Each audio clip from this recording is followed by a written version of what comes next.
Oh, snap! Yeah! Yeah! Oh, snap! Hey, look, we gotta get to this live reaction. We gotta get to this live reaction. Where everybody at? Hold on, you guys hit the like. I don't see anybody. Let me see. I even forgot how to do this on my phone, bro.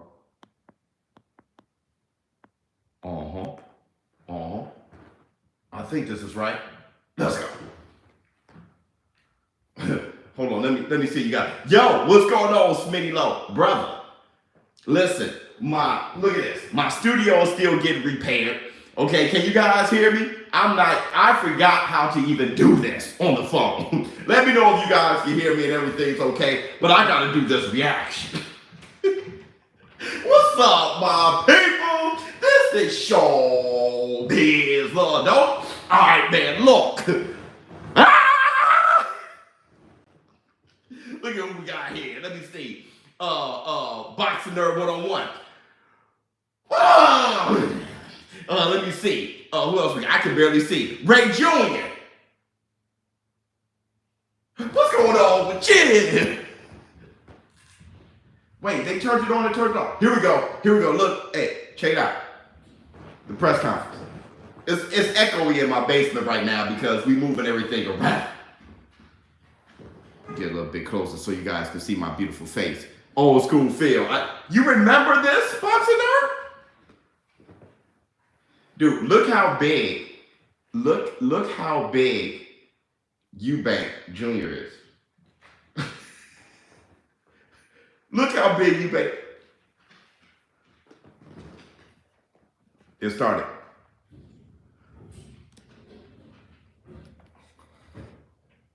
No, you can't believe it.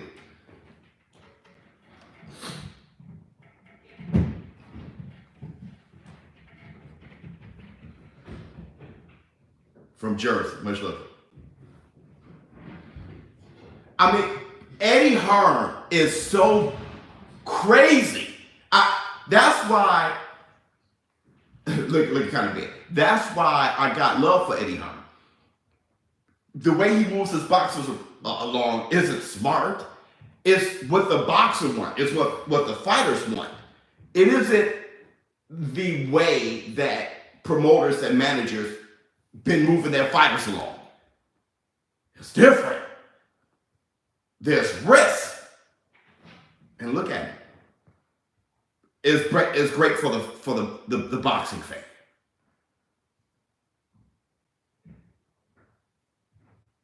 This is crazy.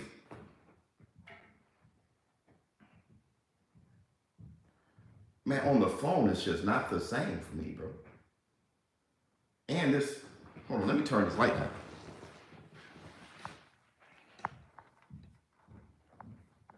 He's calling it part 3.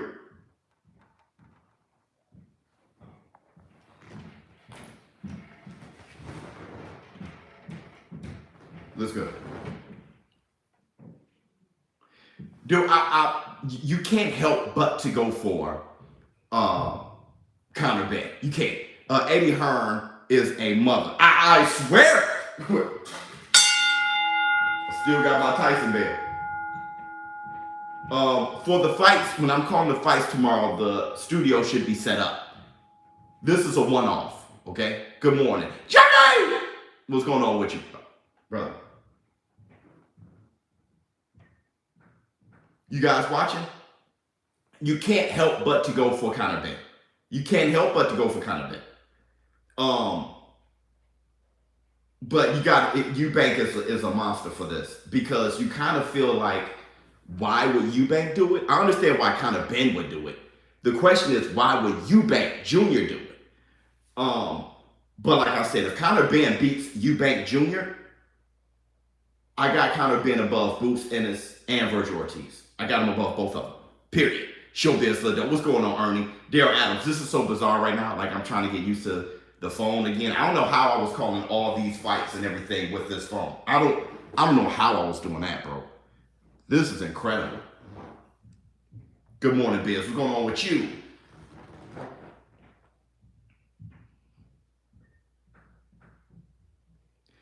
Dude, How many of you guys agree with that statement? If Benn beats Eubank Jr., he's above Boots Ennis. I got Eubank knocking out Benn. Precisely. The best in the business. That's why Biz. Dear Adams, thank you so much, brother. Hit Tyson Biz. Brother, precisely. I totally agree. Precisely. My man got Eubank knocking him out. Eubank look about 190 right now. So, if Benn beats him, he's above him.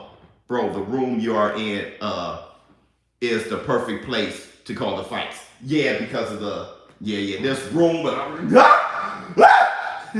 me, hold on. What the hell? Okay, here we go.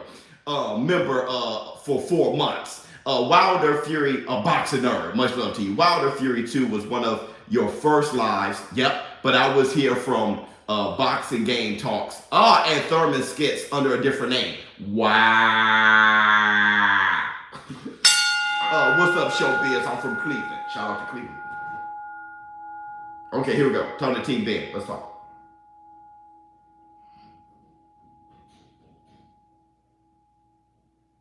They're talking about Thurman and Danny Garcia. They wanted Thurman or Danny Garcia. That was a conversation that came up. Didn't happen.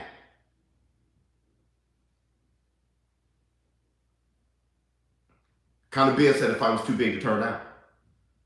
It makes sense for now. A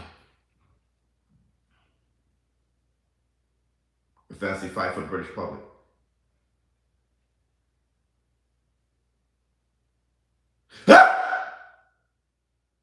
He said Eubank was mentioned to him before he had his debut fight. That's what I'm saying. If you don't know what's going on in the UK, then you think this fight is way more bizarre than it is.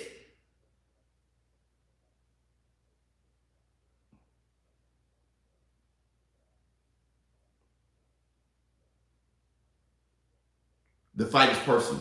Thurman hasn't been the same after the Pacquiao fight. Pacquiao, that's way too late. He ain't been the same since Danny Garcia.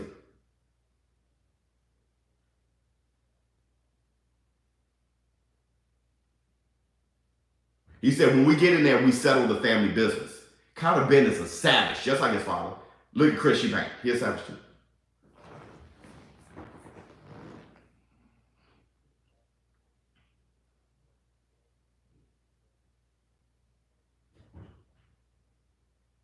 He said he believes he wants it more. Benn said he believes he wants it more. Dog, Chris Eubank looks humongous. He looks humongous. This is insane. Insane is great. He said, I tasted a loss. I don't plan on tasting a loss. Brother, this is insanity, and that's what greatness is. Don't do it, right? You can't win! And then when Rocky beat Drago, that's insanity. That's greatness. People still don't get it. The Floyd Mayweather era really affected these new fans, man.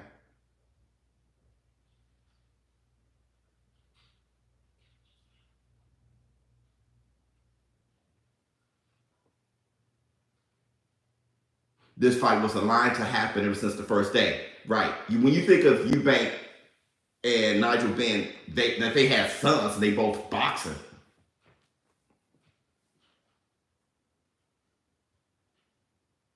They think this is the biggest fight of the decade of British boxing. Don't forget, boxing started in the UK. This is huge.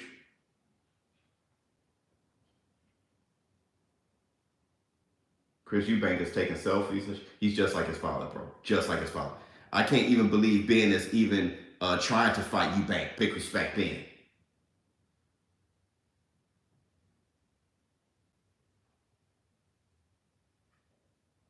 He think Benn would be stronger at 157. He beat middleweights in this gym day in, day out.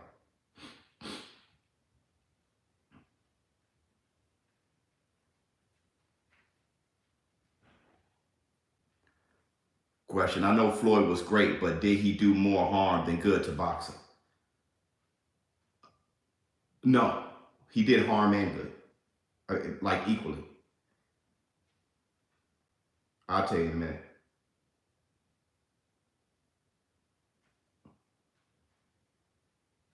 Nigel Benn was totally behind it because Nigel Benn is a crazy person. I told you, my haircut is inspired by Nigel Benn.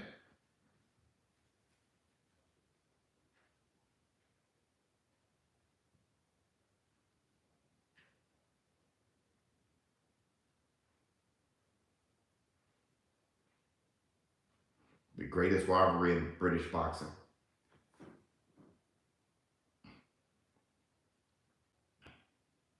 See, Tony Sims was sparring with Nigel Benn around that time. And see, that's why there's a lot of history here. Boots versus Benn for WBA welterweight title. I hear that. That'd be crazy. We gotta see how kind of Benn looks here.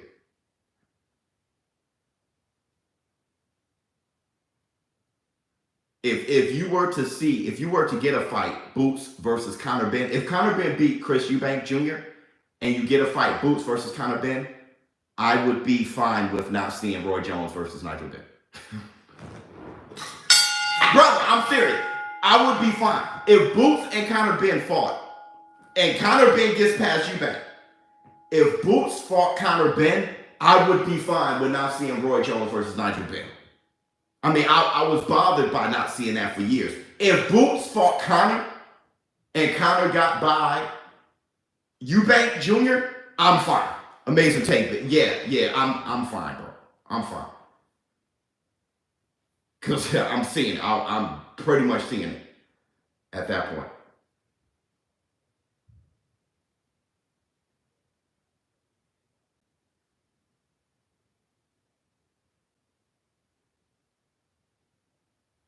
They keep calling it number 3. I get it marketing wise, but that's almost disrespectful. It's number 1. I'm not my father. Like, my father's very much of me. I'm not him though.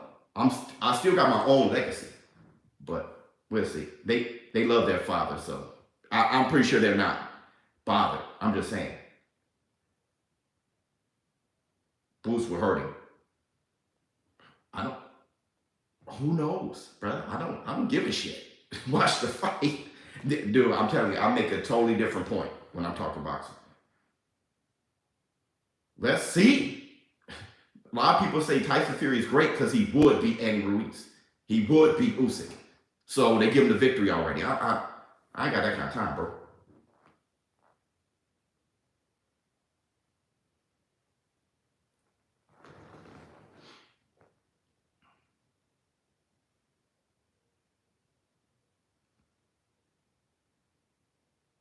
Boost is too much for Virgil, and I ain't got that kind of time.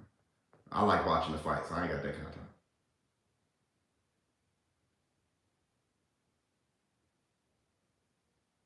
He said nothing like this has ever happened before. Facts.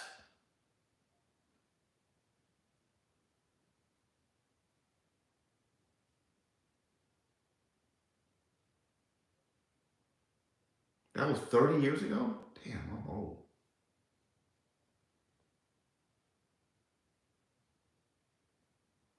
I remember the violence.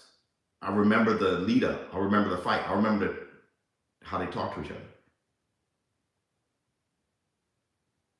17 million people watching the fight twice. Boxing was great.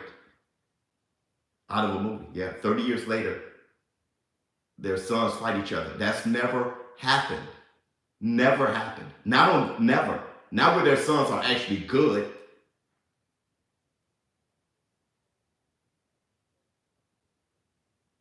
I don't think it ever will happen again. That's why he took the fight. Legacy. This Chris Eubank Jr. talking. He said he wants to be involved in something that's never been done before. Everybody hit the like. They know how valuable this is.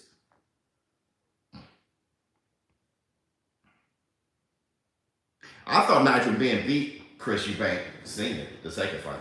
I'm not even gonna lie to you. I remember watching that. I haven't seen that fight in a while though. But the second fight, I remember saying Nigel. Because didn't Nigel Benn like drop him or something?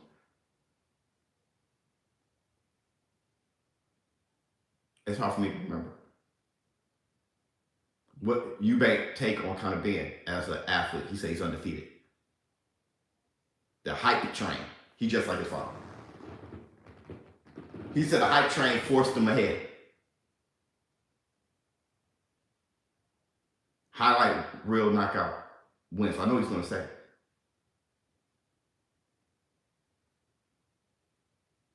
He'd be able to get himself in a position. He said he's not real. He said it's accepted by the public and makes sense because of the hype. You hear what he's saying?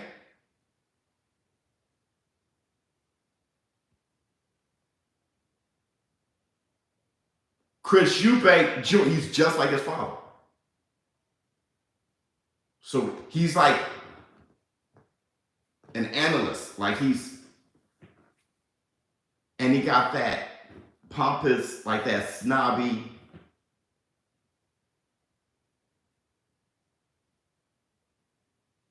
He said he thought the fight may happen, but never this soon, because Conor Benn is not a hype. He's ridiculous. But most of these fighters are. It's the managers that get away.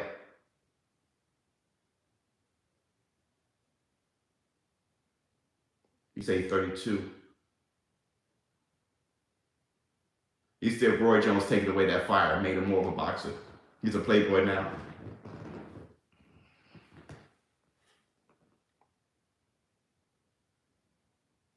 And Bill's a young lion. He's talking about the perception of the fight.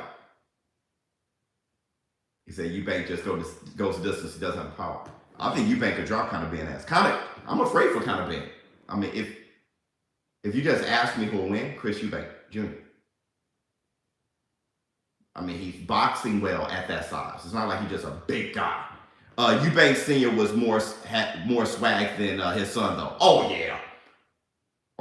I don't know if Nigel Benn is that much meaner than Conor. So I get what you're saying. Conor Benn is very much like his father. Chris Eubank got swag, but his father was annoyingly swaggy. Like it was. He said this fight is a 50-50 to him. I don't think so either. I think it's 70-30 Chris Eubank.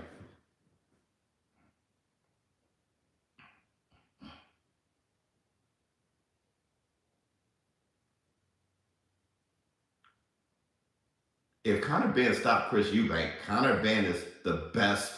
Like, he said he got some big balls. Kid, call him a kid. He said, you'll find out, mate. Don't worry about that. See, Conor Benn gets pissed. He's just like his father.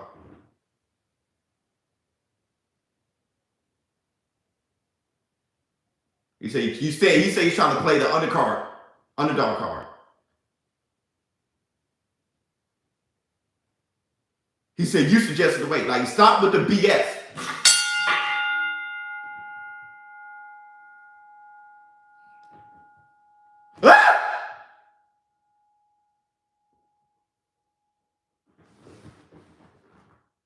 He said, going up 2 ways is this. Chris said we both have advantages and disadvantages. This is Chip. He said, how can you beat me? This is just like it. This is logic, rationale versus emotion. This is exactly what Chris Eubank and Nigel Benn, how they were.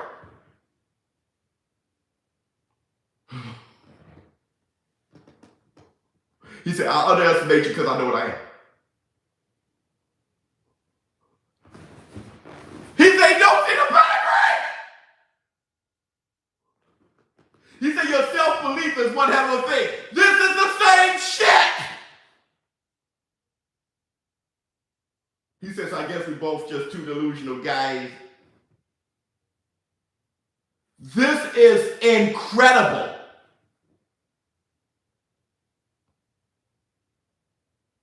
I swear I just had a flashback.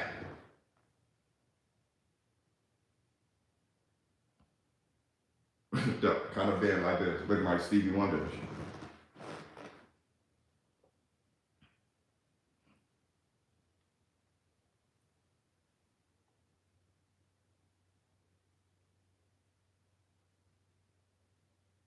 He said he's got to get to a weight he hasn't been since 18 years old. He said it's going to be very tough. See, Conor Benn's like, I'm going up 2 weight classes. Look at Connor. He's like, you already coming up with excuses. You said the restrictions are fair. He's breaking it down like his father. The restrictions are fair.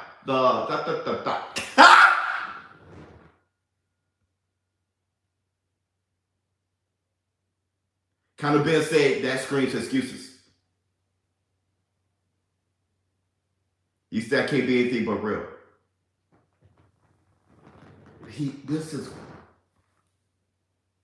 He said, I won't be 100%. And Connor's laughing. He said, if he's 100%, it's a public execution. So he can't be 100%. He said, you got to be at a disadvantage to make the fight. Connor Benn going up 2 weight classes, numb nuts. He said, that's all your ego. He sounded like his father. Sorry, I'm taking it back. Connor Benn is wearing a tank top and a gold chain. He looks like a savage, tattoos everywhere. Chris Eubank Jr. looks like a sophisticated Gucci.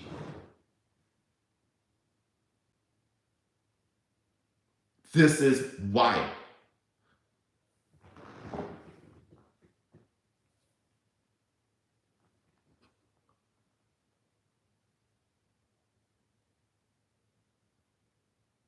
He said, I can't be 100%. It'd be a public execution.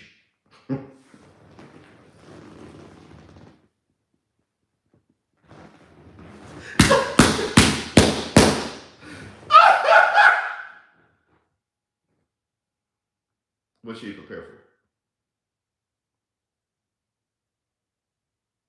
You say our old men are here today.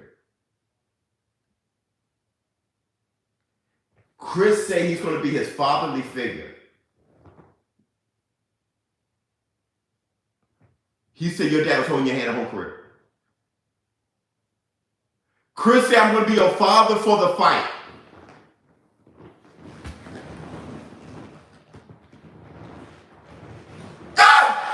The level of disrespect and arrogance.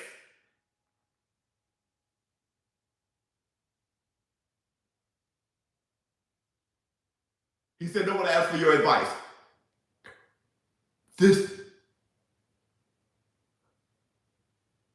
He said, no one's asked for your advice, man. My advice will come. He said, get sparring partners who's going to really hurt you. That's the best shot you have.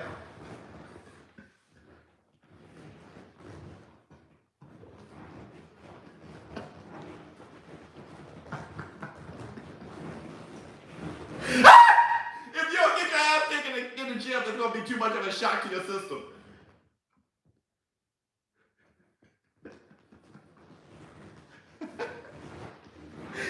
And now Connor Benn is clean this.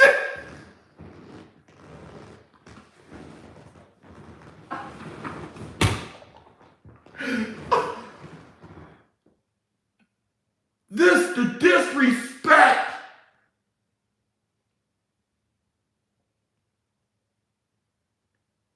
He is having a piss. He's pissing on Connor Benn, bro.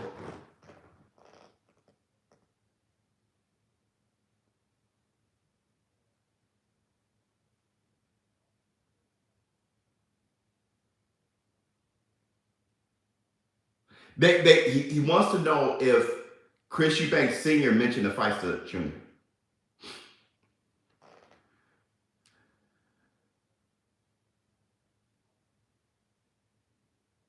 He said he'll never give anyone the power over him to hate.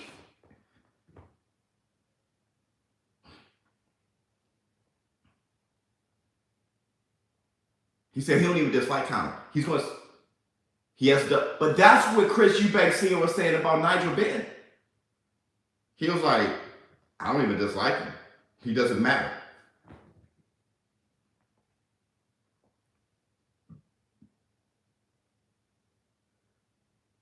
The things his father put his father through, he can't forgive or forget.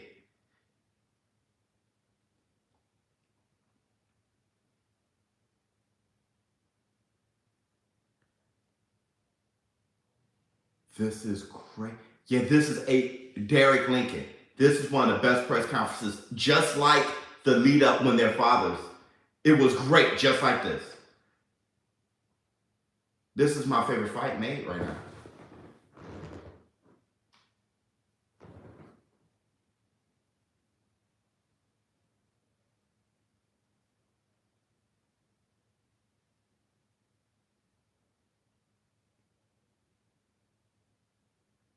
This is crazy.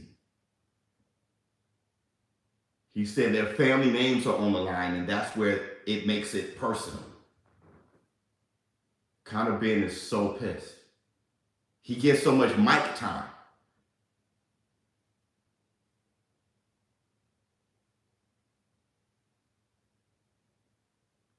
Gonna be a brilliant fight, yo.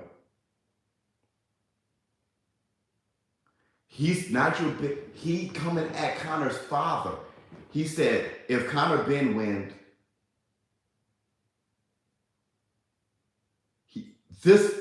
I can't even.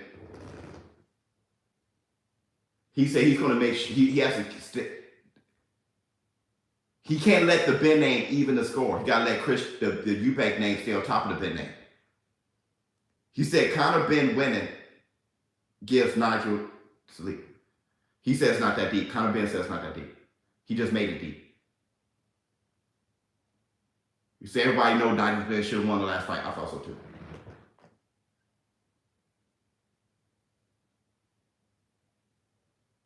He says, look at the fluting face of Conor Benn. Look, he's pissed. He said, can't care less. If he thinks he could beat me, that's his problem. He said, if I see a slight opening, I'm going to take him out. Conor Benn is mean, bro.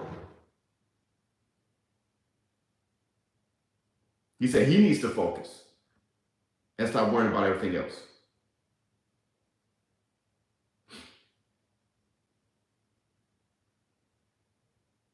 Conor Benn is emotional like his father. He's like a violent.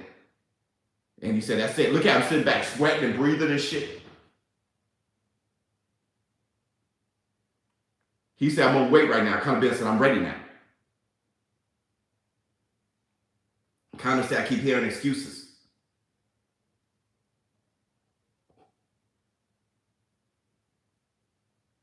He said, after this press conference, the training.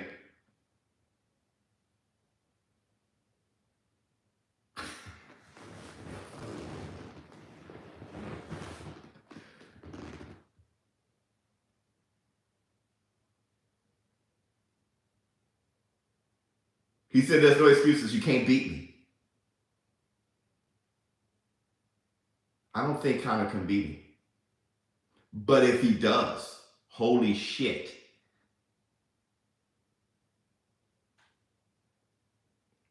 He said, why are you playing that card?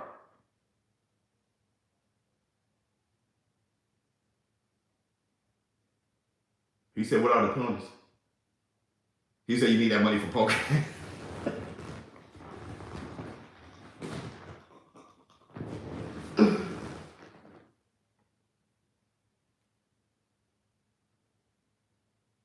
He said he's not going to kill himself in this training camp.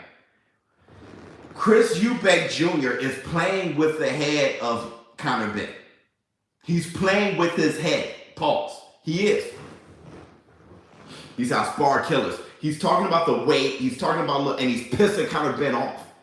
Eubank Sr. did the same thing. He said the weight. He keeps bringing up the weight. He's going to bring it up the entire thing. He's going to set up the excuses, but he's doing that on purpose to piss off Conor Benn. It's all mind. He's manipulating him.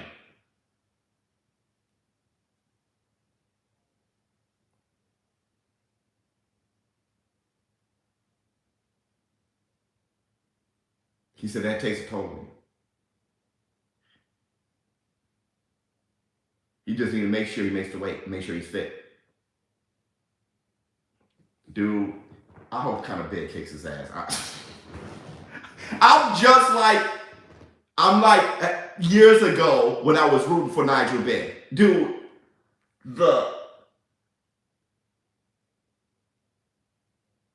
he said, I don't need a game plan, I just need to show up. This is fun. This is. He said he don't need a game plan against Conor Benn. He just needs to show up, bro.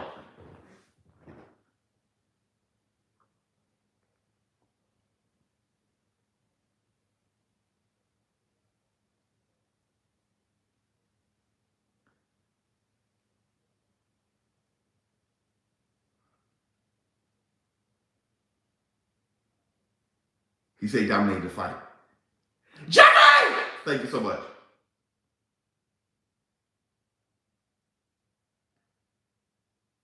Roy Jones may have messed him up for this fight against Conor Benn. I'm not playing with you. He may have messed him up for this fight. Conor Benn said you're clearly worried.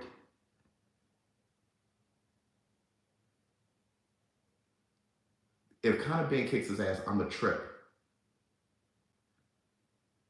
If Conor Benn wins, I'm a totally trip out. Same size, Conor Benn beats him. If Conor Benn was a middleweight, he beats him.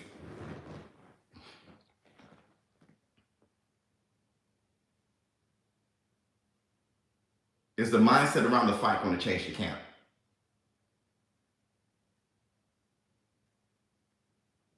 He said every fight he treats as his world title fight. You going for Benn?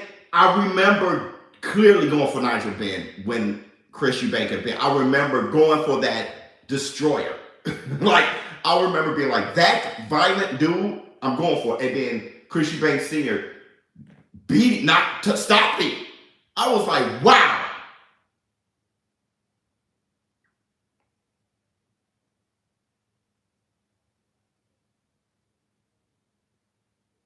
He said there's more pressure for both of them. He said he's going to prepare full speed ahead. He said he won't be preparing like he usually prepared. He said he won't be.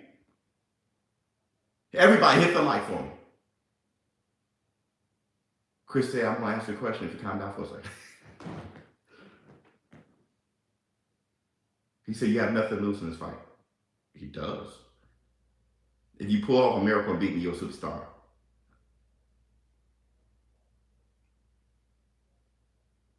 He said, I'm out of my father's shadow. And he said, you're not. He said, you're not proven. This is the best press conference since Fury Wilder 2. He said, keep thinking about excuses.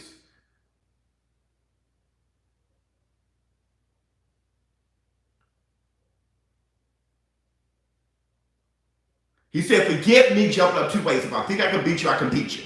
I like what kind of Benn is saying. 2 weights heavier.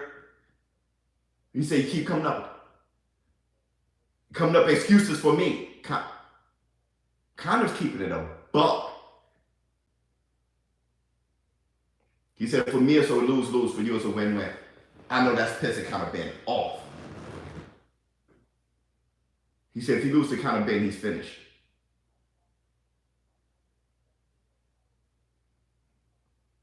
He said he can't lose to Conor Benn and then try to fight for a title at middleweight. That's true. That's true. You can't lose to a what? That's true. James, what? Ain't nothing but a gangster party. West.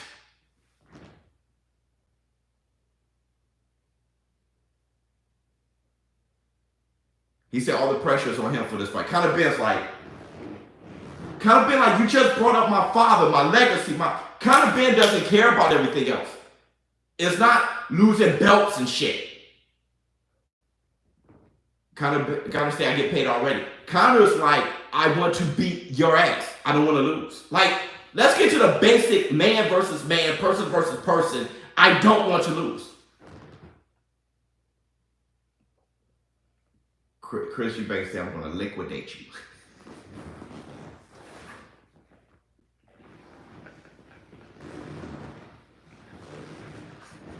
I'm going to liquidate you, dog.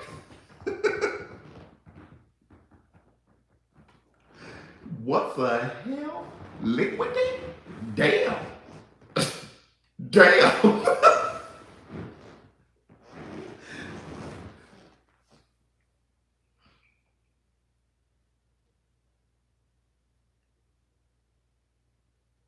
He said you got to take your beating to get to where you want to get to. He said this is the time where you're going to take a beating. This Chris mouth is amazing. Connor is like, just like his father. His father was like, because Chris Eubank Sr. was.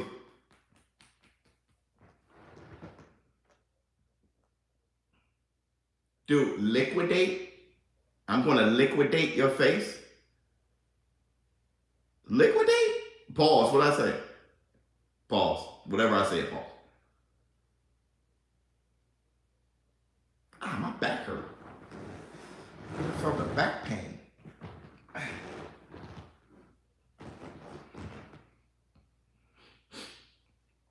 He said the first Eubank Benn fight was brutal. Oh, my battery running out, bro.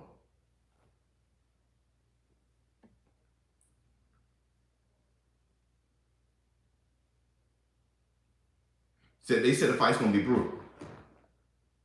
Biz could kill somebody in a staring contest. Oh yeah, I got big eyes. You didn't notice?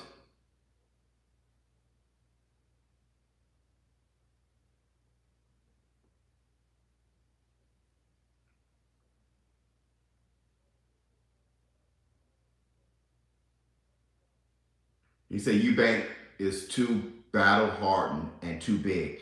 Chris says exquisite like his dad's. Oh, does he? I'm going to cry. If he says exquisite like his dad, you're going to cry. Winner gets G-Man's son. Ah! At cruiserweight. That'll be the Clubber Lane thing. Like, that'll be Drago. Like, he'll come in, like, pissed. The G-Man's son sucks. I gotta watch it. He said, my dad's probably me regardless.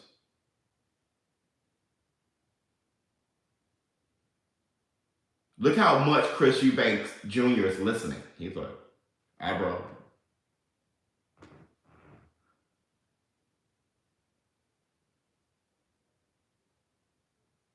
Let's get some more talking. Give me the fans. I mean, no, give me more questions. No! Dude, I'm not done. I can't get enough of this, bro. No! Stop. Stop it. Don't! Give me the press asking questions, bro. No! It's over? Y'all stop. Stare down. Give me something. I'm not done. This hasn't even been an hour. Assholes. Asshole. Oh, just give me a stare down or something. Oh, you gotta be kidding me. They put up a graphic. How about the press asking questions? There'll be more. There'll be more press conferences.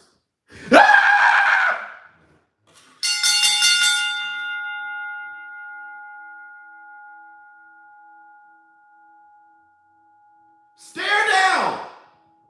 Damn. Here we go. Ha! Look, kind of big got there first. Look, Chris Eubank making him wait. You see what I'm saying?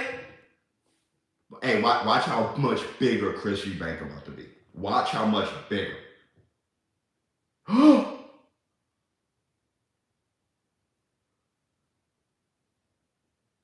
Hey, brother, that's not that much bigger. I've seen Mike Tyson look at guys like that. You know what? No, I fought guys like that. Echo. Yeah, I know. What do you want me to do about it?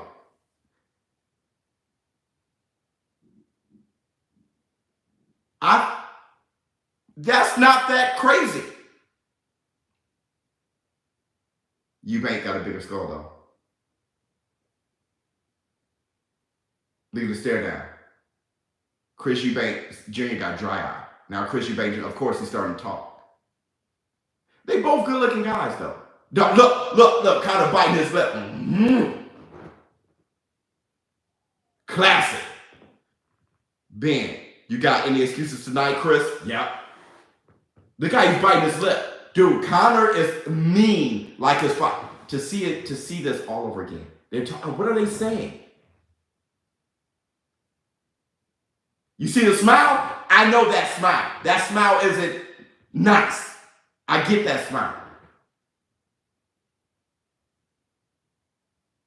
Dude, Conor wants to eat his face. Look at Chris, just like this gives me chills. This gives me chills. This stare down is giving me chills. And it's sending me back. I got PTSD. Look kind of being turned his back on. No, you gotta take the picture, man. Take off the jacket though. Because I'm gonna tell you, he's trying to cover up the little stomach. I got a little stomach myself. A little bit. I'm still, you know what I mean? Hey, no! Chris Eubank, he weighs more, but he's not that much bigger. He's not that much of a bigger man. He's taller. I'm saying, look at the arms and everything. He's not that much of a bigger man. On the low, Conor Benn is big. He's big. Yeah, this is crazy for real. Conor Benn is big. I didn't know Conor Benn was that big. I thought he was a little guy. He's 5'8". I thought he was more of a shrimp than that. Conor Benn is a bigger dude. I cannot believe this shit it's over. It's over. Look, I'm not done. Dude, number one. Ah!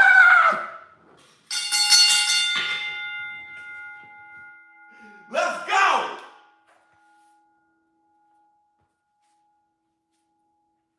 Ah!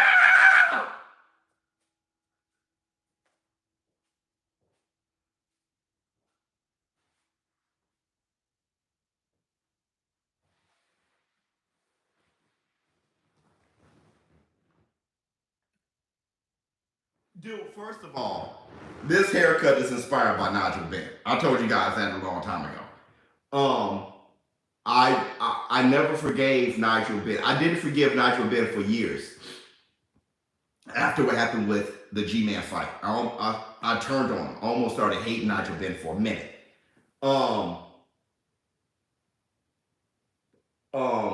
Nigel Benn, I didn't know he was suicidal after what happened. So Nigel Benn, you can't blame Nigel Benn for fighting like a savage that fight. That fight was a war. I just remember the era. I remember the UK scene, and I remember how crazy this shit was. I always wanted Roy to fight Chris Eubank Sr. Chris Eubank Sr. said he avoided Roy. So he kept it a buck. Years later, he said, I wasn't going to fight you. Nigel Benn, on the other hand, he would have. It's just that Roy didn't want to fight in the UK after what happened with the G-Man. But for Roy to be a part of this, training Chris Eubank Jr., Conor Benn and Chris Eubank Jr. were staring each other down. That gave me chills, bro. The press conference was very similar to the arrogance and the hunger between Nigel Benn. Watch the interviews. Go back and watch the press conferences between Nigel Benn and Chris Eubank Sr. Go back and watch those. You're going to be like, what the hell? Let me see. James, ain't nothing but a gangster party. Yeah. Let me see. Thanks for the coverage, Biz. After much review, I must agree Apollo would have beaten Rocky in real life.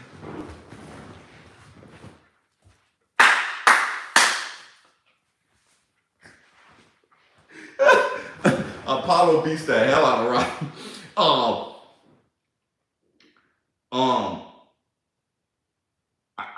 I'm silenced. I go without.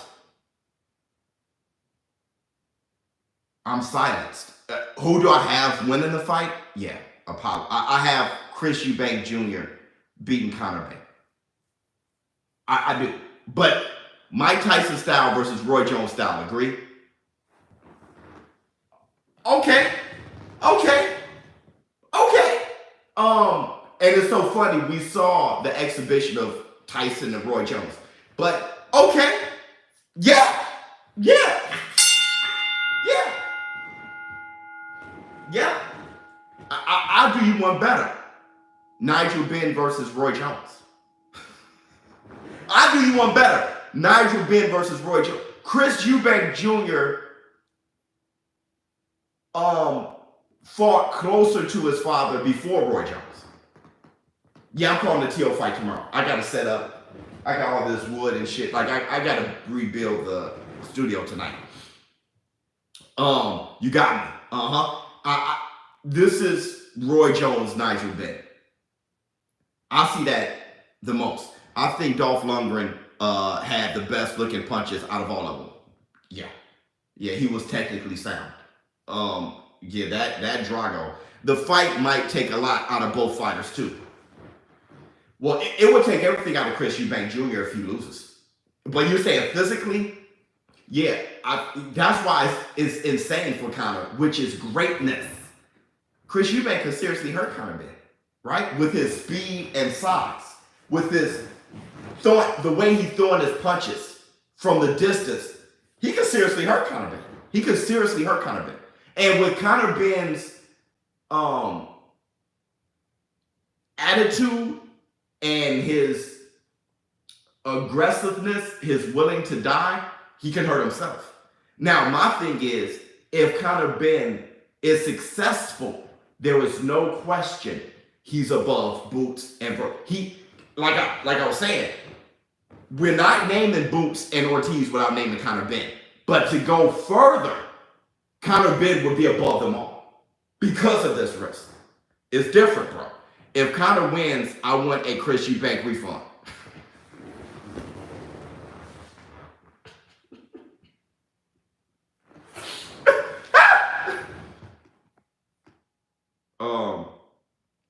You speaking facts. Ben wins by a large margin or KO all day, every day. You're just saying all day, every day. That makes you feel better in what you're saying. But that's just, brother, I don't know how you can say all day, every day. Like, have you ever seen Conor Benn fight a middleweight as a pro? Chris Eubank fought as high as 168. I don't think I should explain this. Anyone who knows boxing, this doesn't have to be explained to. This is tough. I will never forgive Nigel Benn BS ever. Okay, I agree. But Nigel Benn didn't do anything. Like, okay, let's break this down, bro. Let's break this down. That was the corner of the G-Man. The referee, okay? It was the referee in the corner of the G-Man, not Nigel. Look at that. Look at when Nigel Benn got reacquainted with the G-Man. And the G-Man held his hand and he bit his lip. He said, "You almost killed me, man." Look at that. Look at that little moment when he said he shook, because Conor can't.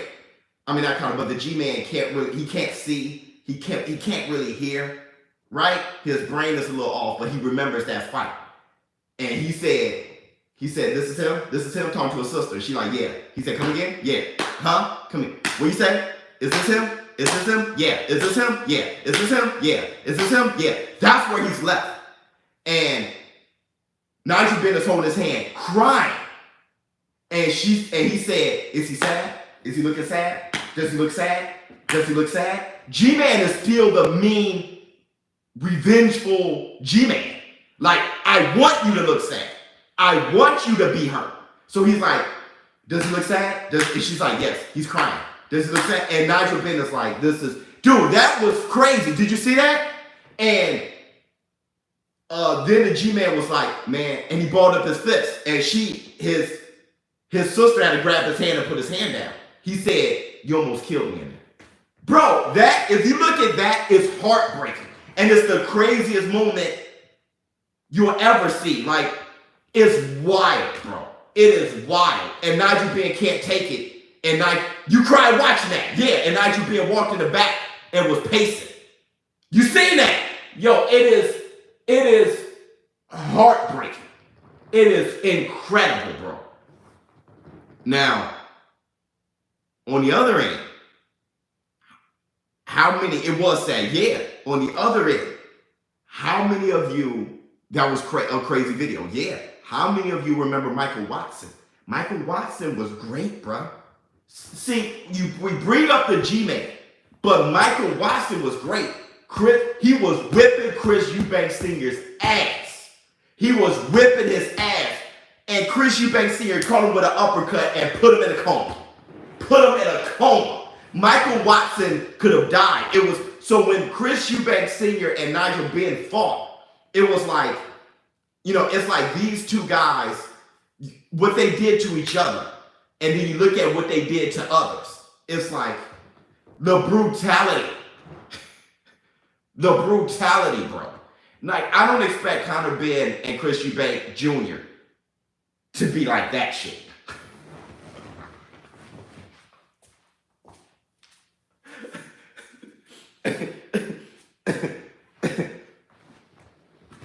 Bruh, if you want to talk about being special, Michael Watson was it. I mean, man, bro. Let me see. Let's go Ben. Ben versus McClellan was the best fight ever. I can't because I can't even, when I watch it, I can't say I can't watch it because I've watched it numerous times. When I've watched it, I can't look at it without a lump in my throat and deep sadness. I can't enjoy it. I can't enjoy it. I'm constantly looking at every headbutt. I'm constantly looking at when they have the clashing heads and headbutting each other too. The punches on the back of the head. The ref not saying anything. McClellan with his mouthpiece hanging out and blinking.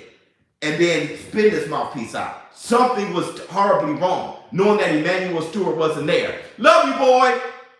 I can't watch that fight without a deepened sadness. It's hard for me to call it great. Like, I'm like, I hate watching it. I can't enjoy it, no. And then every time the G-Man knocks Nigel Ben out the ring, even today, I say, call the fight, it's over. Even today, I say that. Even today, and I know they get extra seconds when they get knocked out the ring. But when the G-Man knocks him out the ring, I jump up and cheer every time. Every time. Every time. And I'm like, stop the fight. Every time. Bro, it's almost like when Mike Tyson knocks down Buster Douglas, every time I watch it, I count. The guy in the white gloves got 4. The ref be like, 1. I'm like, that's 14.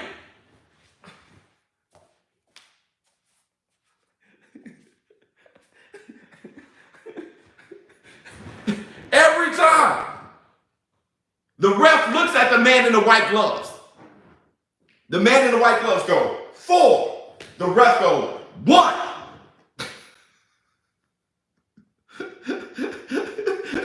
Facts. It drives me crazy every time, bro. Every single time. Mike deserved to lose, though. Yeah. Yeah. If he wasn't going to lose that fight, he was going to lose against Holyfield. He was going to lose the next fight. Because Mike Tyson was the ego. He was in his head. Hey, you guys want to see the coolest thing? You want to see the coolest thing? Hey, check this out. Check this out.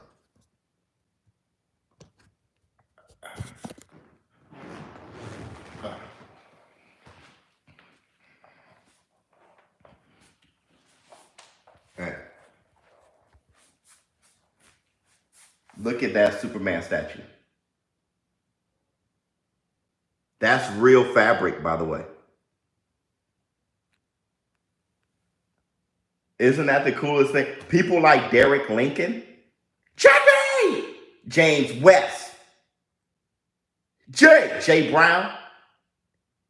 People like that made this possible. This Thor goes even harder. I can't even turn it around. It's so heavy. Look at that thought. That goes hard, bro. Oh.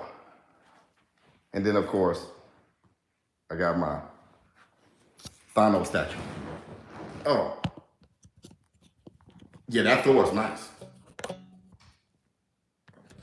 I ain't even gonna tell you guys how much it costs. War Room. Now is not the time for fear.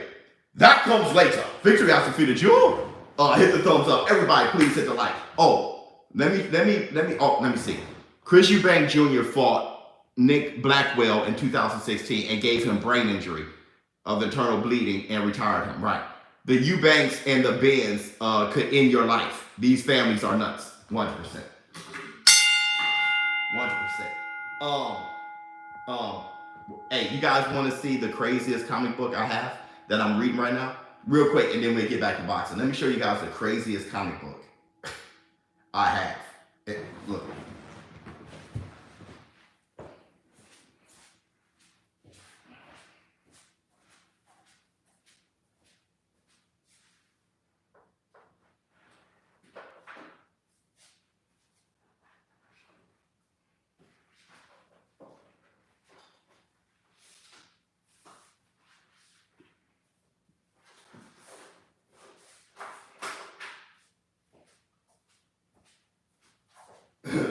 Hold on.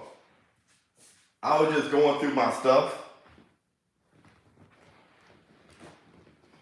Okay, first of all, this is the first time Adam Warlock was ever featured in a comic book. I got it for $2 on accident. It was in a bin and they didn't have a price on it. And he was like, yeah, everything without a price is $2. And I said, let me get this. The dude was like, wait a second. I'm like, dog, it doesn't have a price. That you dropped the ball on that. Look. But here's the craziest comic I have. It's called Second Coming. And this guy here is like the Superman on Earth. His name is Sunstar. And this is Jesus Christ. And Superman. And God sends Jesus Christ down to learn from Superman.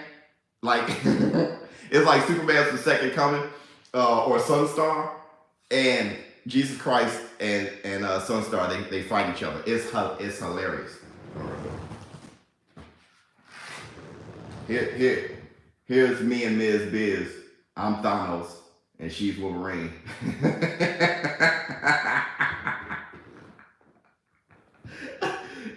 Yeah, back from Comic Con. Okay, my bad. Let's keep going. What else we got? Let me see. No, I'm Thanos. Right. It's hilarious.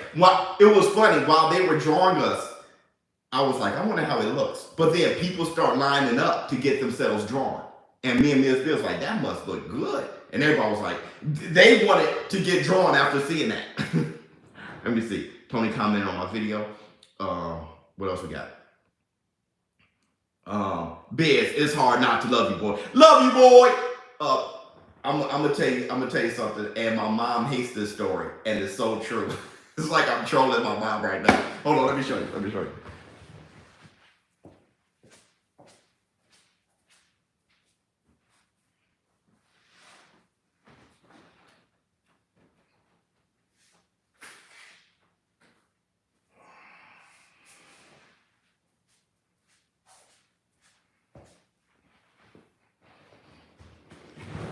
So, the very first time the Abomination was in a book was in Tales of the Astonished 90, right?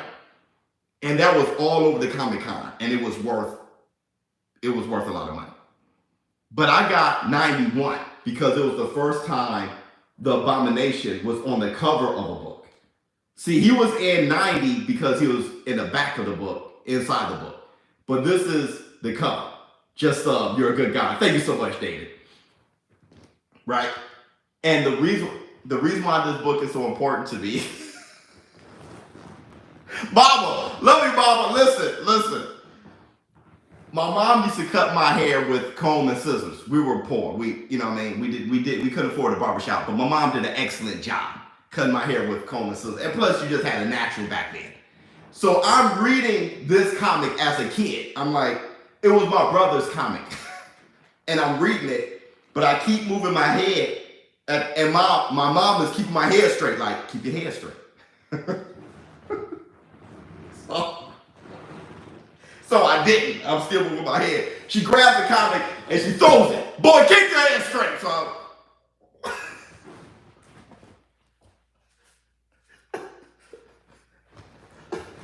that was the last time I saw the book in one piece. So I had to get it at the Comic-Con. Okay, that was a break. Let's talk boxing. Oh, let me see.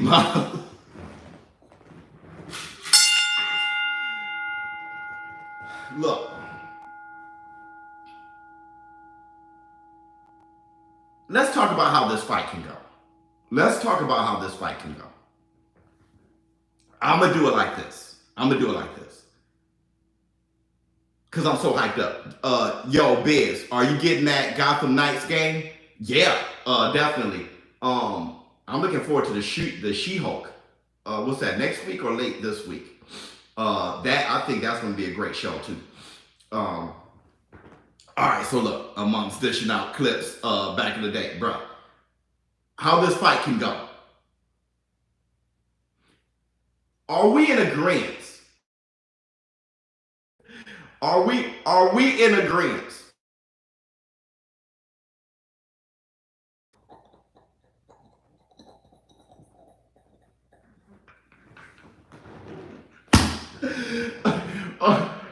The room echo Biz. Yeah, I know, I'm in it. I can hear it. But are we in agreement that, the ceilings are 15 feet high, so I can't do anything about it. I have to put more stuff in here. Are we in agreement that Conor Benn, what you want him to do about it? Right. Are we in agreement that Conor Benn is a better fighter than Chris Eubank? Like, are we in agreement that Conor Benn is a more skillful fighter than Chris Eubank? Is an all-around better fighter than Chris Eubank? I want to know that. Are we in agreement? I think so. Me too. Probably, yeah. Benn is more skillful fighter. Okay. But Chris Eubank is skillful. Whoever daddy loved him more wins. Funny. Chris Eubank Jr. is skillful, but far. Man, I almost said far better, but apparently, bigger, but apparently he's not that much bigger. I don't know. By nature. I think Benn has the most advantage earlier, but the longer the fight goes, the more it tilts towards Eubank due to experience. Damn. Because I think it's the other way. So with that, then Chris Eubank beats him from pillar to post. Because I think Chris Eubank is going to be better at the beginning. I think Conor Benn is a better fighter. And Chris Eubank always kind of gets tired. If you look at Chris Eubank in his fights, even against Liam, he starts getting hit pretty often if he's not knocking you down. It's like he's great at the beginning. He's like he starts very well, especially since the days like with Roy Jones being his trainer. He starts very well.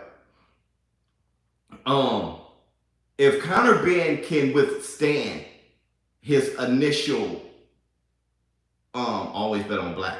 I don't get what that means because they both black. He's a front runner, kind of.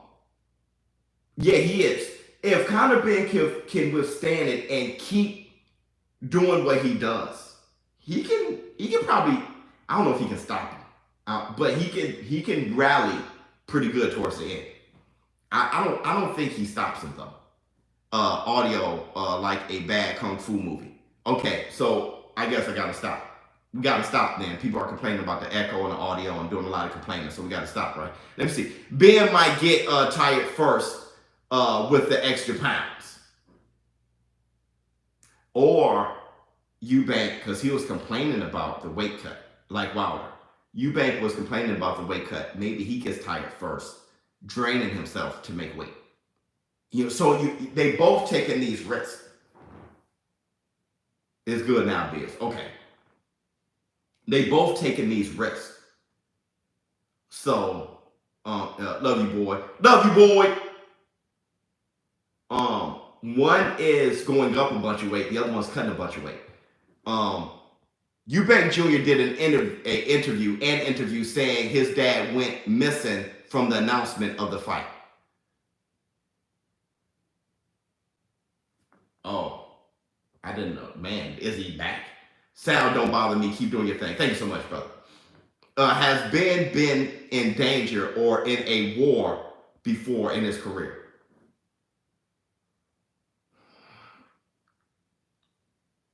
I mean, early in his career, he didn't look like he does now. He grew into that. But Chris Eubank Jr. has warred with lesser fighters, though. That's why Conor Benn, you get the feel that Conor Benn is better. I do this. People complain about not working and won't get a job. Keep the show rolling. Right. Hit the Tyson man. I'll tell you this.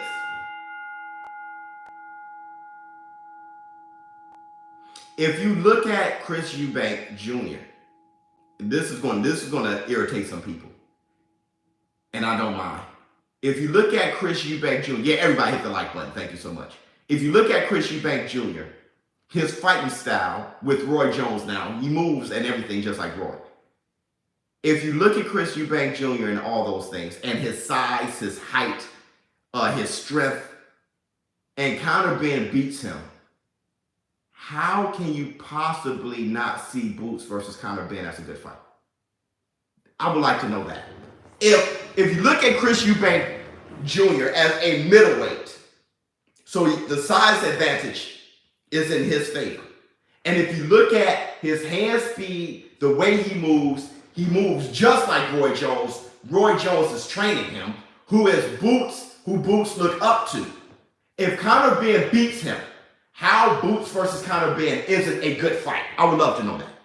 That would be a great fight, 100%. Like, other than the fact that you love Boots and Boots is everything to you, other than that, in comparison, how is that not a great fight?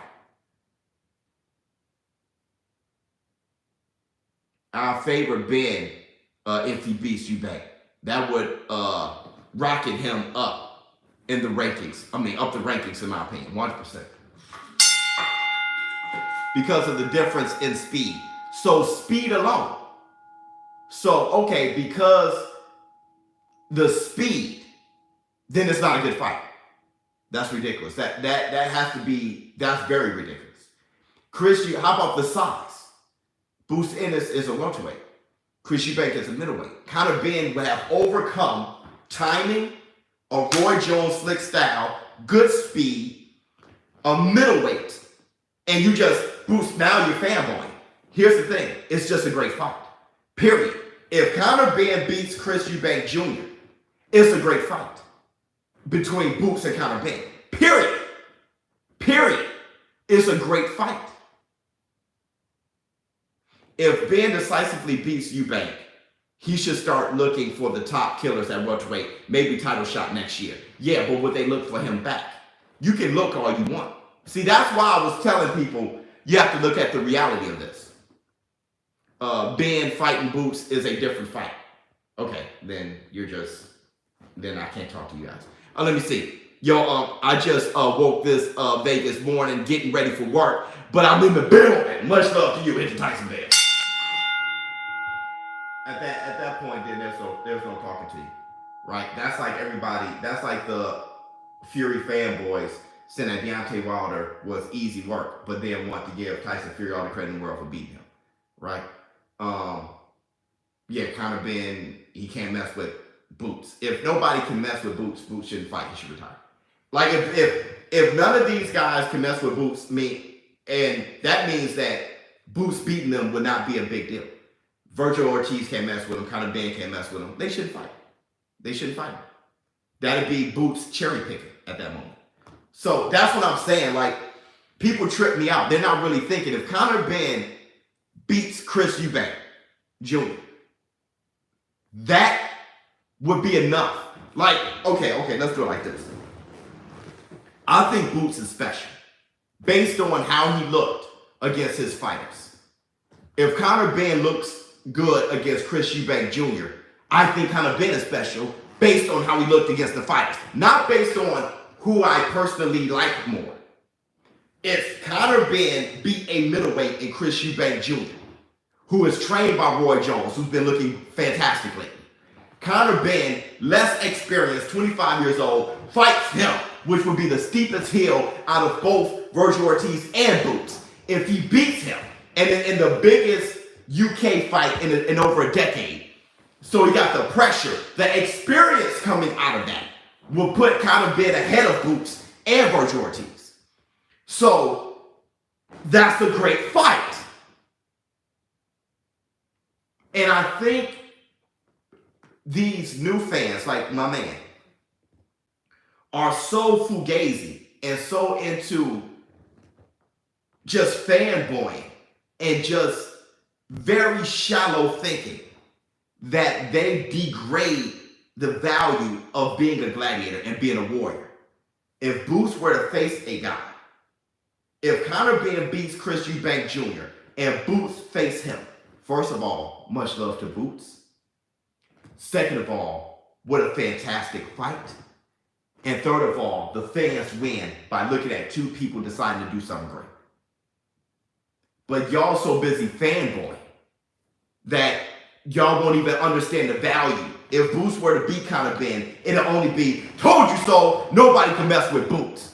And you wouldn't understand the value, the accomplishment. James West, ain't nothing but a gangster party. West Side, yeah. Let me see. Good way of seeing it. It's the proper way of seeing it. You know, these guys put themselves through so much, and all people see is box rec results. They don't value the 8 weeks of preparation. What made Boots that good? What he did, what he sacrificed to be that good, and how dangerous the fights are themselves. And you can tell in the comments how people respond. Oh, he has slaughtered Conor Benn. He hasn't even fought Chris Eubank Jr. yet. We don't even know what that fight looks like. If Conor Benn looks special that fight, he don't even care. He don't have to see it. I'm just up Boots in his ass. I don't even have to see it. People like that, bro. Fugazi. Let me see. Okay. We have to see Boots on the deep end. Yeah! You feel me, Derek Lincoln? We got the risk that Conor Benn is taking in taking on Chris Eubank Jr. is the biggest risk. Is a bigger risk than Virgil Ortiz and Boots have taken in their careers. Period. And it's so funny that Conor Benn is out the three is the one to do it. You want to know why? I feel you, bro, 100. Listen, Derek Lincoln, for sure. You want to know why he's the one to do it? Because you got fanboys like that who don't even know his career. So I always like those who aren't hyped up too much. Conor Benn got hyped in the UK. But what I'm saying is, I like those with something to prove. They end up accomplishing more. Those with something to prove accomplish more. Listen, Evander the Real Deal Holyfield career was more accomplished than Mike Tyson. Mike Tyson was an icon since 19 years old. Evander Holyfield was seen as somebody who isn't a real heavyweight up until he lost to Riddick Bowe. So you're talking about when you're somebody with something to prove, you don't lose to Buster Douglas. Right? You don't do blow with Bobby Brown. And you know I love Mike Tyson. That's my guy. But the truth of the matter is, you don't do that the night before when you have a championship fight if you have something to prove. So people blow smoke up their favorite fighter's ass so much that the guy that they're not valuing is doing more. Right? Let me see. I wish Brooke would have fought Thurman instead of Triple G. Was Thurman going to fight Brooke? I don't, once again, one thing. Both people got to want the fight. That's one. The fact that Brooke fought Triple G, it's just like Conor Benn fighting Chris Eubank. Everybody's playing around. Conor Benn wanted Keith Thurman. Thurman was playing around. I'm not going to sit here and do nothing. I'm going to do great things. James West, flex on. I ain't got my weights. Pow! King Kong West. Yeah. Look.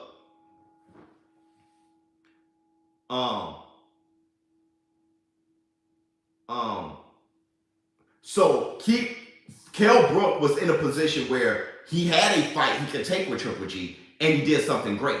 You wish he would have fought Keith Thurman. I wish Kell Brook did what he wished.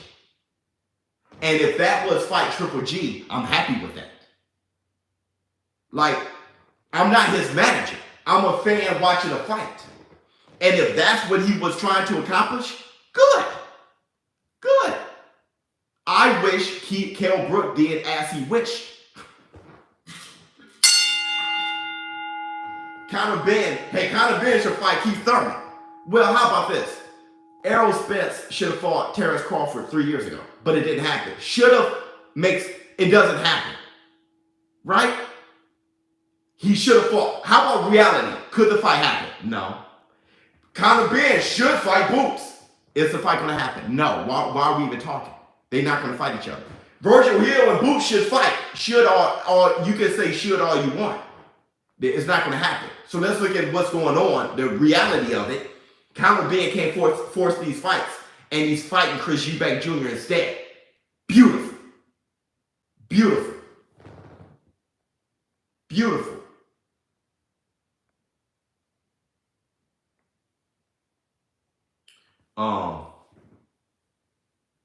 Dry age beef. If boxing was about safety, Carmen Bastillo wouldn't have won the belt from Sugar Ray at 160. Big facts.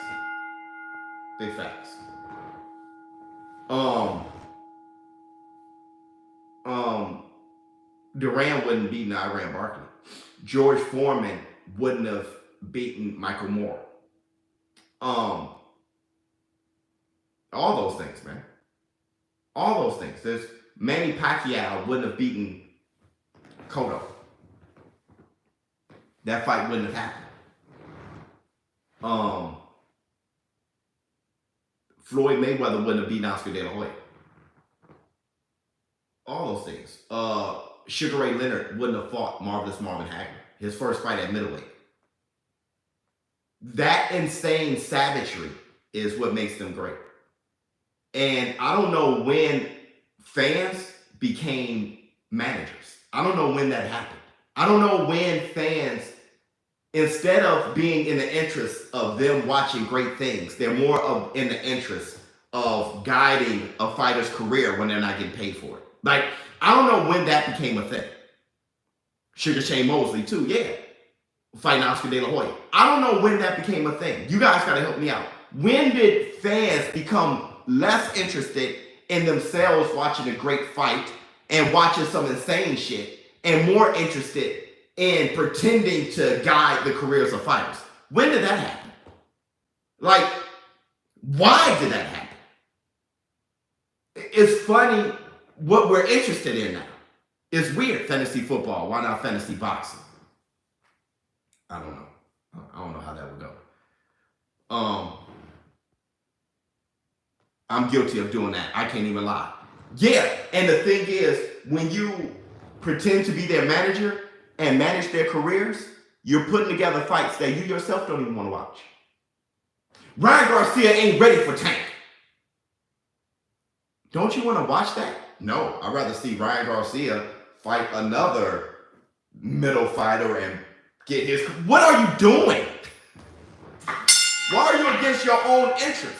He needs to take another tune-up and warm up with another. This is crazy. Let me see. LinkTree has defeated you. Oh yes, I wonder, why would you shoot him out before throwing it for the plane? Biz, when I'm dribbling you off the canvas, this is funny as hell. In the SBC, just know I'm yelling, bomb squad! Yeah, after I knock you out. Actually, you ain't gonna be yelling anything. You're gonna turn off the game before the end of the count. If they go like 5, Kenny Benn is gonna be over you. 6, and then everything's gonna pause. And then it's gonna be like lost connection to victory has defeated you. Because you're gonna quit. Let me see. I miss Hagler. He was my favorite boxer, a true warrior.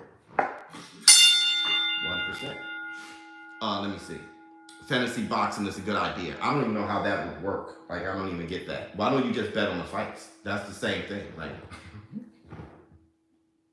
just bet on the fights. I don't understand. Let me see. Hit the thumbs up. Go to busr.com/showbiz. Please bet on your favorite fights, man. Hit the thumbs up for your boy, Schubert. Thank you so much, brother. If you can hit the like, that'd be nice. ShowBizz talking big smack this Friday. This is the Facts Friday, bro. Benn footwork is better than Eubank's.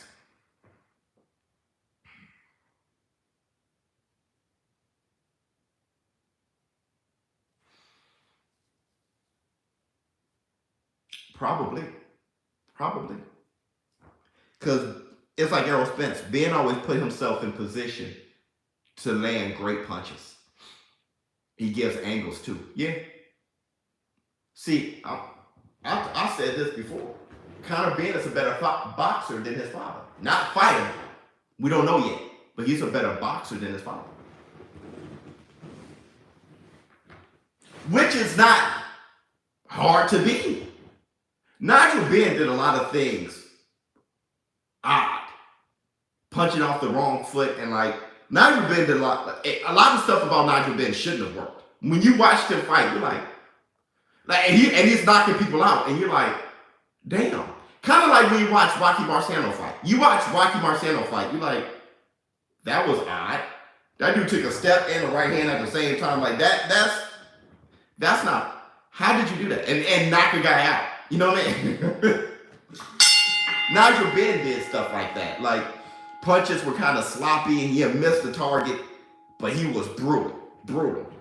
Eubank's haircut not gonna be like his dad, Mad Max hairline. You talk about that, and he'll just stand there. Like, what was that stance that Chris Eubank Sr. did? ShowBizz, you think black fighters are undervalued in boxing? Do I think black fighters are undervalued in boxing? I think black people, I know everybody's like, careful. I think the black people of today, there's a fly right here. I think black people of today seems to be pretty sensitive when it comes to black fighters or or anything, a lot of things black. And I think try to overcorrect certain things. When you ask, are black fighters undervalued in boxing? I want you to think of the greatest fighters ever. And I'm talking about generally speaking. Most of them may just be black, bro. And I'm not saying from a black person's point of view, from a world's point of view. The world has no issue with saying Sugar Ray Robinson is the greatest pound for pound. The world has no issue saying Muhammad Ali is the greatest. The world has no issue doing that. And I think we need to value that as black people. We need to understand that. Ethiopia, I just try and enjoy the fights. Yeah. So what I'm saying is, when you hear that the top 4 greatest fighters of all time are Sugar Ray Robinson, Muhammad Ali, Henry Armstrong, and Joe Louis, you're like, If that's undervaluing black fighters, then I don't know what valuing black fighters is. You have many people who see Floyd Mayweather as TBE. I could go on and on about Facts Biz. Yeah, I could go on and on about this subject, but it's really an internal thing. Case in point, one time I said that Floyd Mayweather wasn't greater than Sugar Ray Leonard. And somebody responded that ShowBizz doesn't appreciate black excellence, not realizing that Sugar Ray Leonard is black, or they're just so busy. If you go against Floyd, you don't like black people, and you didn't realize I wasn't going against Floyd. I was appreciating the black excellence of Sugar Ray Leonard. I didn't forget him. I didn't forget Henry Armstrong or Sugar Ray Robinson. So I think it's a thing that has to be fixed internally. Because for me, I see black fighters as valued. And most importantly, because I value them. I don't need everybody to value who I value, bro. I really don't. So I don't mind who you value. You can value, it's a free country. At least here, you can value who you want. I don't give a damn. I know who I value. So at the end of the day, it doesn't even download BlackBizzness album. There you go. Download BlackBizzness album. Nothing to do with black. Thank you. Most of us are the same color and mainly think about tribal alliances or social rank, maybe religion. That was a long-winded answer. Yeah, it deserved it. It deserved it. Because that question has so many layers, it's incredible. How you rank Ezra Charles amongst the all-time greats? How I rank him? I thoughtfully leave him outside of the top 10. And I thoughtfully done the same thing with Sam Langford and left him outside the top 10. The problem is there's so many great fighters, they all can't be in the top 10. The top 20 greatest fighters ever all deserve to be in the top 10. So respect. Much love to you, Young Africa. Thanks so much. It's hard to squeeze. There's so many fighters like Gene Tunney, Harry Greb, Sam Langford, Jack Johnson. You leave Jack Johnson out the top 10? Are you crazy? Manny Pacquiao, Floyd Mayweather, Sugar Ray Leonard, Roberto Duran, Muhammad Ali, Henry Armstrong. You know what I'm saying? Joe Louis, Willie Pep, and you're trying to crush all these fighters. Archie Moore, you can't crush them all in the top 10. That's more than 10. So this is how I feel about Ezra Charles. If he may be the greatest fighter who ever lived. He may be the greatest fighter who ever lived. But he may be outside of the top 10 pound for pound. When you grab the top 20 pound for pound, all of them can be argued as the greatest fighter. Look, you can argue that Sam Langford is the greatest fighter to ever live. And many times, he's not in my top 10 pound for pound. I can't think of too many fighters who did what Harry Greb did. Like, go 40-0 in 1 year. Like, I don't know many fighters to do that. And he did it with one eye. Secretly, he had one eye. He was blind in one eye. Right? So, you're looking at somebody, the only person to beat Gene Tunney. Right? So, you're looking at a guy who, he may be the greatest fighter to ever live. Archie Moore, 130 knockouts. 130 knockouts. Jack Dempsey, 60 first-round KOs. 60 first-round KOs. So it's like Jack Johnson, not only going from Negro boxing only, the Negro champion, colored heavyweight champion, whatever they called it, to becoming a world heavyweight. That accomplishment during that time can make you the greatest fighter ever. but then knock out Jim Jeffries on the 4th of July. On the 4th of July. In the most racially, you can't get more pressure. Like, everybody in the stands is white. And they all want you dead. And they've all threatened to hang you by your neck until you're dead. If you beat Jim Jeffries. And not only do you beat him, you knock him out. Not only do you knock him out, you have gold teeth and you smile at the crowd before you do it. You say, he can't hurt me. If that doesn't make you the greatest fighter ever, I don't know what does.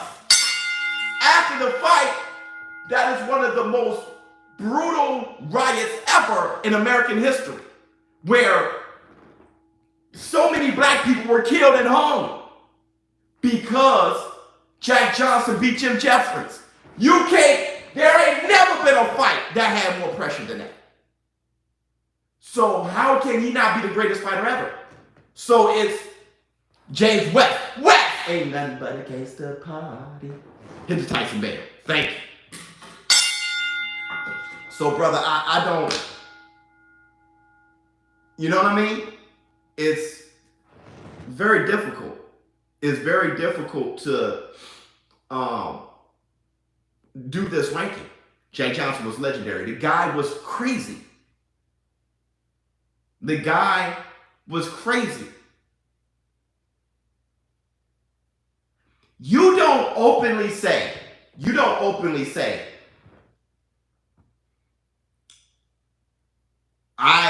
this man openly said, I'm not going to fight black fighters.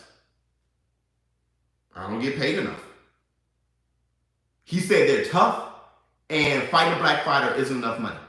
He said, I'd rather get paid more for beating a white man. Brother,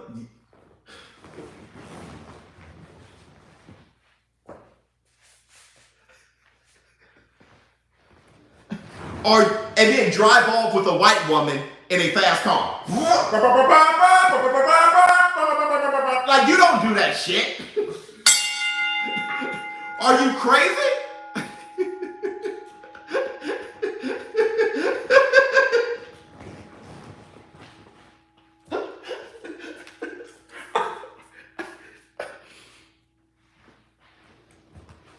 Muhammad Ali said it right.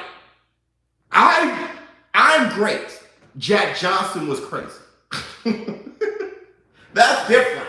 He's more different than me. Bro. I'm brave, but no. That's, what the hell? That's beyond brave. That's something because his parents were slaves. He is a generation removed from slavery, the most horrific, terrifying horror of black history. This guy was one generation from that. And on the 4th of July, brother, please. Brother, please. Let me see. Different. Yeah, absolutely, bro. I think I'm gonna start ending this though. I didn't have my coffee and I'm getting tired. And I woke up early to make sure I called this. And I can't believe you guys showed up. Thank you so much for showing up. I got 200 likes, 226 people here. Thank you guys so much for showing up and showing out. I think I need to get some coffee. I need to see what's going on with my babies. And Jack Johnson was like RoboCop, dead or alive, you're coming with me. 100%, bro. Thank you guys for showing up. Oh wait, it's tragic how Jack Johnson passed. He died in a car accident from driving. Yeah, I know, too fast. Yeah, I know. Yeah, you got up early. Yeah, it's tragic. Great live, biz. Yeah, I'm gonna tell you what else is tragic. Rocky Marciano died in a airplane crash.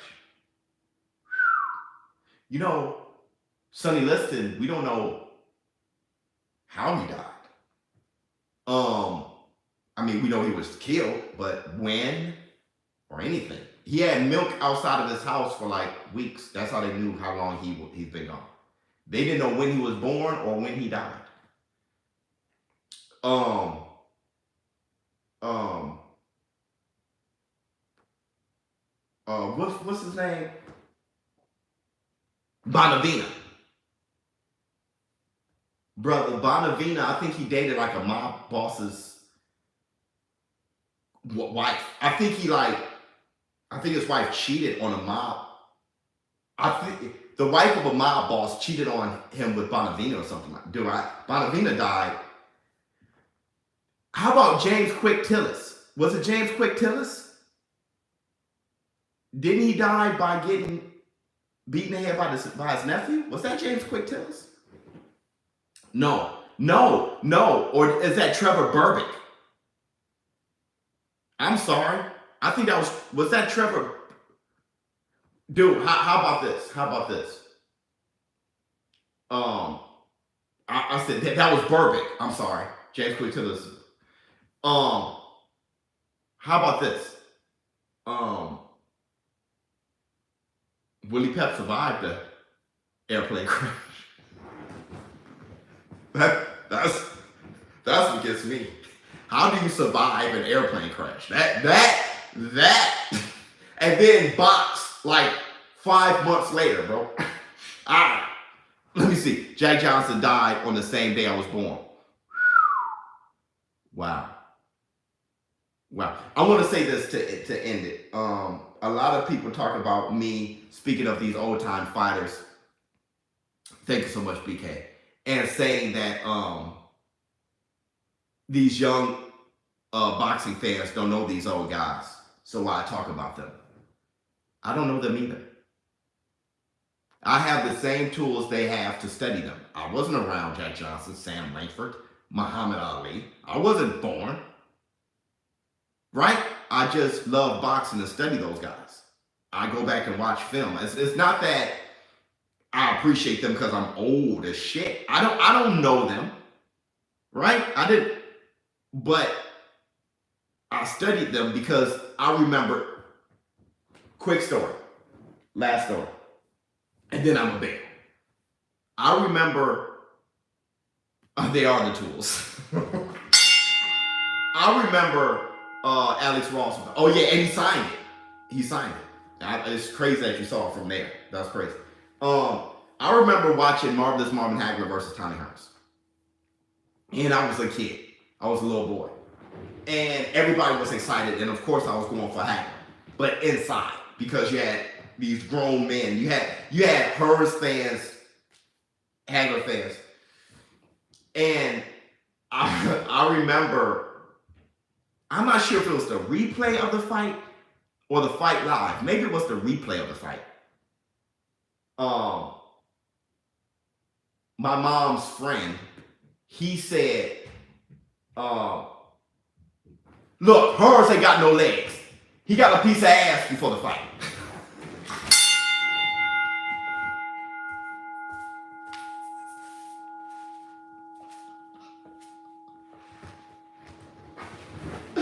And my mom, she's like, look, his legs are skinny. That's why. And my man is like, ain't nobody legs that skinny to be that Bambi. He got Bambi legs first round. I know when somebody gets a piece of ass. He said, you don't understand. I know when somebody got some ass.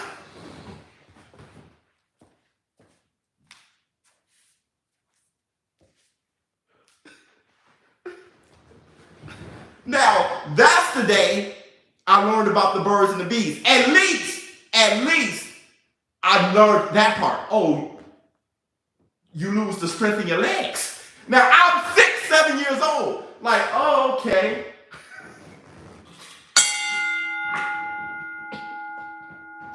All because my man was watching Hearns versus Hagler. He got some ass. So I'm 6. Like, So when people ask me, and then Emmanuel Stewie said, the truth of the matter is, there was a masseuse back there before the fight. I'm like, holy shit. I leaned back. I thought it was funny as a kid. I leaned back. Dude was right. There was a masseuse. You know what that means. before the fight.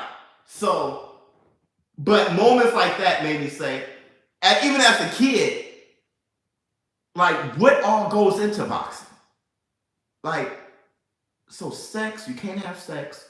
That was one of like, man, being a boxer is terrible.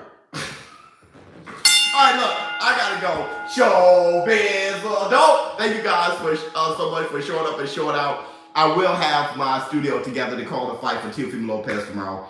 I'm not sure if I have any videos today. Hopefully I come up with something. I'm out. Now, how do you turn this off from here, bro? The happiest of ending. Boy, you funny. Oh, here.